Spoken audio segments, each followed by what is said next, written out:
കഴിഞ്ഞ കുറച്ച് മാസങ്ങളായി BPL പട്ടികയിലേക്ക് മാറുന്നതിന് അപേക്ഷ നൽകിയിരുന്നവരിൽ 7324 പേർക്ക് സംസ്ഥാന സർക്കാർ ഇപ്പോൾ അംഗീകാരം നൽകിയിട്ടുണ്ട്. വർഷങ്ങളായി വെള്ള കാർഡ് ഉണ്ടായിരുന്നതും എന്നാൽ യഥാർത്ഥത്തിൽ സാമ്പത്തിക ബുദ്ധിമുട്ടുള്ളതുമായ 7324 കുടുംബങ്ങൾക്ക് ഇനി മുതൽ പിങ്ക് കാർഡിന്റെ എല്ലാ ആനുകൂല്യങ്ങളും ലഭിച്ചു തുടങ്ങും. ഓഗസ്റ്റ് 3 മുതൽ ഇവർക്ക് സൗജന്യ റേഷൻ ലഭിച്ചു തുടങ്ങും.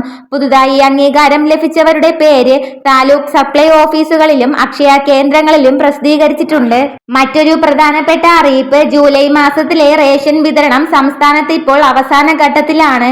എല്ലാ മാസവും അരിയും ആട്ടയും ലഭിക്കുന്നതിനു പുറമെ ഈ മാസം നീല കാർഡ് ഉടമകൾക്ക് ഒരധിക ആനുകൂല്യം കൂടി ലഭിക്കുന്നുണ്ട്. BPL കുടുംബങ്ങൾക്ക് നൽകുന്നത് പോലെ നീല കാർഡ് ഉടമകൾക്ക് അരിയും ആട്ടയും കൂടാതെ 3 കിലോ ഗോതമ്പ് കൂടി സൗജന്യമായി നൽകാൻ സർക്കാർ തീരുമാനിച്ചിട്ടുണ്ട്. ഈ ആനുകൂല്യം വെള്ളക്കാർഡിനും മഞ്ഞക്കാർഡിനും ബാധകമല്ല. ഈ മാസം കേന്ദ്രത്തിൽ നിന്ന് കേരളത്തിന് 4068 ലിറ്റർ മണ്ണെണ്ണ അധികമായി അനുവദിച്ച് കിട്ടിയിട്ടുണ്ട്.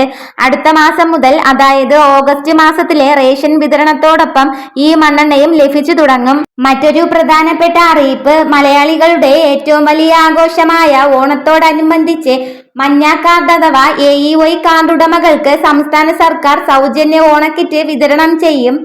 ഈ കിറ്റിൽ അരി, പഞ്ചസാര, നെയ്യ്, വെളിച്ചെണ്ണ, ശർക്കര, ഉണക്കലരി എന്നിവ ഉൾപ്പെടെ 15 ഇനങ്ങൾ ഉൾപ്പെടുത്തിയിട്ടുണ്ട്. ഓഗസ്റ്റ് 10 മുൻപ് തന്നെ എല്ലാ റേഷൻ കടകളിലും കിറ്റ് എത്തിക്കുന്നതിന് ഭക്ഷ്യവകുപ്പ് ഉദ്യോഗസ്ഥർ നിർദ്ദേശം നൽകിയിട്ടുണ്ട്.